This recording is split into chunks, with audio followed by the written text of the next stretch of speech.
मेरे देश की धरती,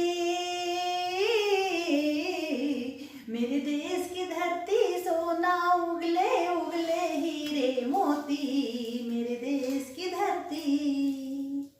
हम अपने जान के दुश्मन को अपनी जान कहते हैं और मोहब्बत की इस मिट्टी को हिंदुस्तान कहते हैं। मोहब्बत की इस मिट्टी को हिंदुस्तान कहते हैं। दुनिया में जो सुनाई देता है उसे कहते हैं खामोशी, और आंखों में जो दिखाई देता है उसे तूफान कहते हैं, उसे तूफान कहते हैं। ये जो दीवार का सुराग है साहब, चाइना, अमेरिका, पाकिस्तान साजिशों का हिस्सा है, फिर भी हम अपने इसे घर का रोशनदान कहते हैं, रोशनदान कहते हैं। आजादी, आजादी का असली मतलब वही समझ सकता है जिसने कभी गुलामी की हो। हम तो सौभाग्यशाली है कि हमने स्वतंत्र भारत में जन्म लिया।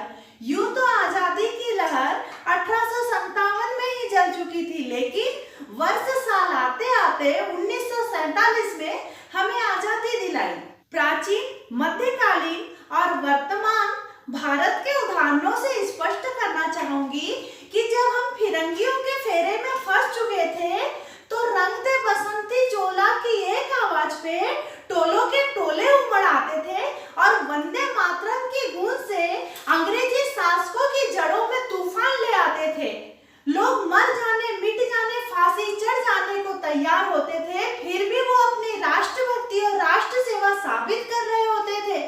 एक शहीद जवान की विधवा की वेदना चीख चीख के कहती है कि प्यार भी भरपूर गया, मांग का सिंदूर गया, नन्हे ननिहालों की लंगोटियां चले गई, छोटे छोटे बेटियों की चोटियां चले गई, बाप की कमाई गई, भाई की पढ़ाई गई।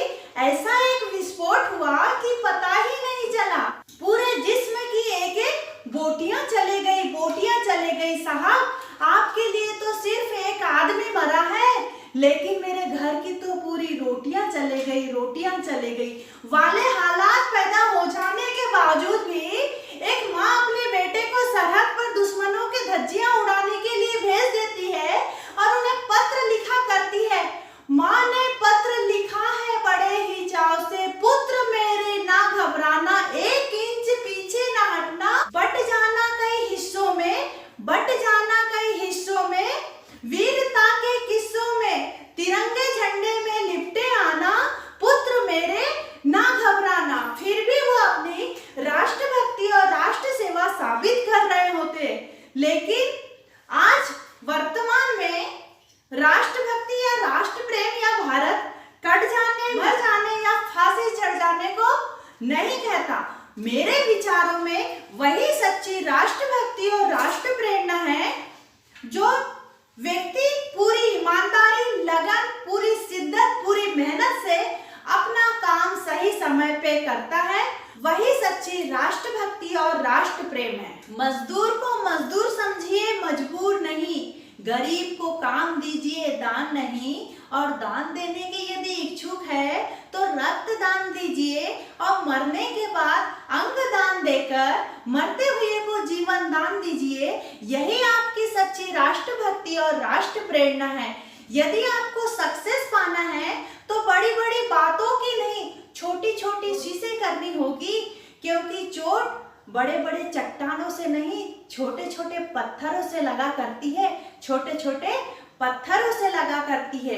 मैं सैल्यूट करना चाहूंगी सरहद पर खड़े रात दिन हमारी रक्षा के लिए उस जवान को और इस देश की पुलिस, प्रशासन और किसान को, और हर एक उस व्यक्ति को जिन्होंने अपना काम पूरी मेहनत, लगन और शिद्दत, ईमानदारी से किया है, जिनके बिना राष्ट्र निर्माण, राष्ट्र कल्पना भी असंभव सा लगता है। हमारा देश महान था, महान है और हमेशा महान रहेगा। सारे जहां से अच्छा हिंदुस्तान हमारा, हमारा सारे जहां से अच्छा। ना गाकर वीणा की वाणी को यही विराम देना चाहूंगी। वंदे मातरम, वंदे मातरम। जय हिंद, जय भारत। धन्यवाद।